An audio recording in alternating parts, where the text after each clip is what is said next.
Hi guys. Side note, if you saw my stream this morning and it ended abruptly, the whole power in my town went out again. This is why I like making pre-recorded content, but y'all know I like to stream offshoot stuff. Anyway, PlayStation Stories just announced that Infinity Nikki is going to be released on December 4th. And there is a pre-order bundle of $10 that will give you access to in-game item for resonance, in-game currency, crafting materials for outfits, growth materials for outfits, and growth materials for Eureka. So you're going to get 3 crystals, 20,000 bling, 50 threads of purity, 10 shiny bubbles, and 2 shining particles. I think the most valuable thing out of that bundle is obviously going to be the crystals, because that's what you're going to be using to summon for the premium outfits. All the other stuff, at least from what I played of the betas, should be acquired pretty easily. I mean, the crystals were pretty easy to acquire too, but you know, you got a time limit on getting these outfits. You're probably going to want to stack up on crystals as fast as possible. So I don't think this is a bad deal.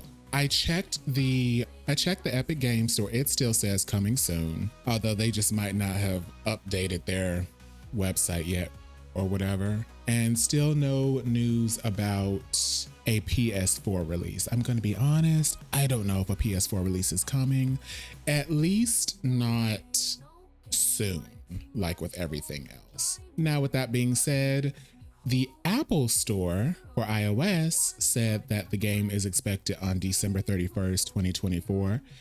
So it's safe to say that around the 4th, 5th, or 6th of December is when Infinity Nikki is going to be released for PC, for PlayStation, and for Android and iOS devices. Unfortunately, the Google Play Store does not have any release date information, but like I said, I'm sure they are all releasing either at the same time or around the same time. It's probably going to be later on today or later on going throughout the week when we're going to hear about more release dates, because they haven't even officially announced this PlayStation release. And the recruitment period for this closed PlayStation beta was very short, which is how I knew the game had to be coming out soon, because the recruitment period is only between October 27th and November 1st. That's how short. Whereas for the other recruitment periods, it was like over a month. You had time to sign up. Anyway, let's go over some more things, shall we? So there are some pre-registration milestones that we're going to get when the game releases, at least on PC. So we are currently at 28,838,000.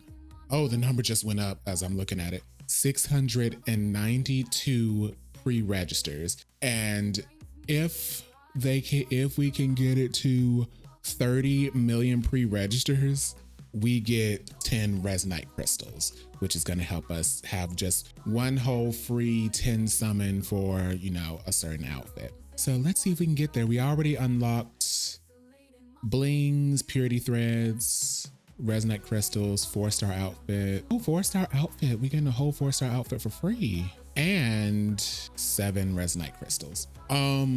That begs another question. So that makes me wonder if we are going to be getting the same awards or that makes me wonder if PlayStation players are getting the same rewards as PC players, but I don't know. I'm just saying that because there's a pre-order, but maybe there's going to be a pre-order. It's very possible that if you pre-order, you'll get that on top of these pre-registration awards. So that's very exciting. So with all that being said, I thought, why not just give my 2 cents since I played both betas? Okay. So the beta that I just got done playing, I thought the gameplay was very much fine-tuned, and the optimization for just running around and stuff was fixed, because there was a lot of stuttering in my first beta playthrough. However, I don't know what build it was, but a lot of the cutscenes were messed up. There were a lot of times people were standing through tables when they should be sitting. There was a bunch of stuff. And at first I thought it was just me, but everyone else was having the same problem. So I'm assuming it was just that build of the game, because the previous beta had none of those issues, aside from just having much worse stuttering. I guess I'll get into what I did like and what I didn't like. I'll start with how about this? I'll start with what I was somewhat disappointed at, but it got better as it went on. So I am coming off of loving the story of Shining Nikki. Anyone who knows me knows I love the story and storytelling of Shining Nikki. So I was hoping that this was either going to be an offshoot of that, maybe a kind of continuation of that, like how Shining Nikki is a continuation of Love Nikki. But this is, so far, it's not. It's very much its own thing. I'm not quite sure if the tone is going to fully match. So towards the beginning of the story, I was like, oh, okay, this story isn't, up to my speed like Shining Nikki's story is. But about the time we got to I think they're called the Pisces, about the time we got to those characters, that's when the story was really picking up for me, and when I was really starting to get into it. I was like, okay, yeah, this story can stand on its own. Might not love it as much as the Shining Nikki storyline, but when I got to that point, the story stands on its own. And I am interested to see what's going on and what's going to happen. And obviously, there's always with this game just to be ongoing, there's always going to be room for other stories to happen. Like, for example, with Shining Nikki, there are some side stories that I got into way more than the main story. So we'll just have to see how they do it here, because in Shining Nikki, there's different menus you can go into that brings you to different like visual novel events. So with the events in this game, I'm curious as to how that's gonna play out and how it's going to have you be immersed within it. With this being a 3D open world game, are there going to be certain areas that open up only for a limited time? I'm wondering how that's going to go, because I don't play Genshin, so I don't have a frame of reference. There were 2 new outfits for us to play with in this last beta, which was the gliding outfit and the violin outfit.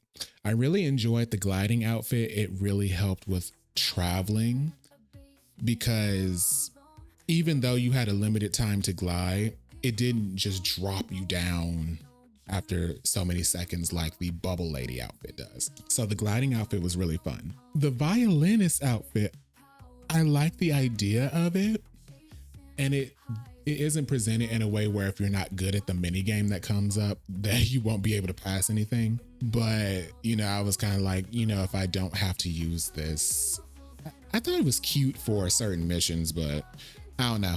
So far, it's my least favorite out of all the outfits. Or how about this, the mini game outfits? Because I really like the mechanic mini game outfit. That is just so fun. Every time I see something like that needs to be fixed, I'm like, ooh, I get to play another puzzle game. The new areas, I think my favorite of the new areas was the Halloween, the ghost train area. Oh, that was so fun. And if you saw me in my stream, I was screaming. I don't know why I was screaming, because when nothing scary, but when stuff was popping out at me, I was screaming. I was, oh my gosh. I really like the platforming areas. I think those are my favorite parts of the game. They just make me feel very nostalgic, and they remind me of old platforming games, just platform puzzles and all of that. The combat, it showed that there are ways to upgrade the combat. So you can add upgrades to Nikki's wind blast attack. So that's good to know. I'm curious as to how you can upgrade some of the other outfits later on down the line. So I guess I'll just say, because I am seeing some people say stuff like, well, it's very clear that this is a mobile game, and for it to be on PC and console was an afterthought.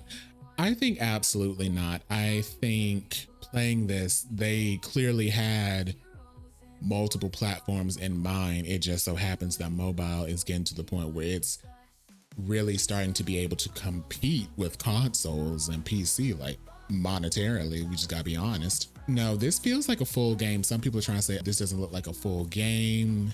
And granted, I believe these people are also like people who just don't like the idea of of a game that you can't physically own, regardless of how you feel about purchasing a game digitally versus physically.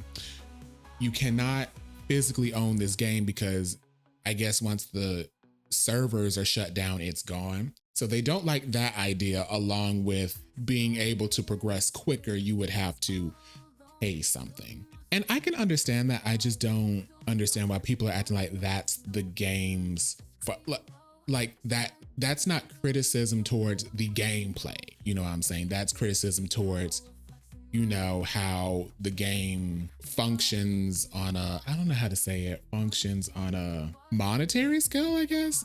It's that kind of criticism, but I'm just like, yeah, but that's not criticism towards the gameplay or anything. You just don't like the fact that you don't feel like you could own it. So if you do enjoy it, you just are constantly paranoid that it's just going to disappear one day, which I can understand. But I don't think with Nikki, the Nikki franchise growing like this, I don't think it's going to go anywhere anytime soon. So yeah, those are my closing statements on the Infinity Nikki beta. It looks like it's going to come out around the 4th, 5th, and 6th of December. So to get ready, because I'm going to be streaming it along with other things. This is my most anticipated game of the year. It's been my most anticipated game for the past 2 years because they didn't tell us about Princess Peach Showtime until this time last year, and then it came out in March. So I only had to wait like a few good months for Princess Peach Showtime. I've been waiting on Infinity Nikki literally for 2 years. I think it's been 2 years. I think when this game comes out, it will have been 2 years since the initial trailer. And they were so quiet. They didn't say anything in 2013. They didn't say anything in 2023. Like nothing. So people were wondering if the game was like canceled or something. So I've been waiting on this game. And I'm so thankful that I got into the betas to be able to play it. And I'm so ready for it to come out right now. But until next time, guys, be expecting a new Hunky City video very soon. Subscribe to my Patreon if you want to help out the channel. Consider joining the channel if you want to help out the channel. See you guys.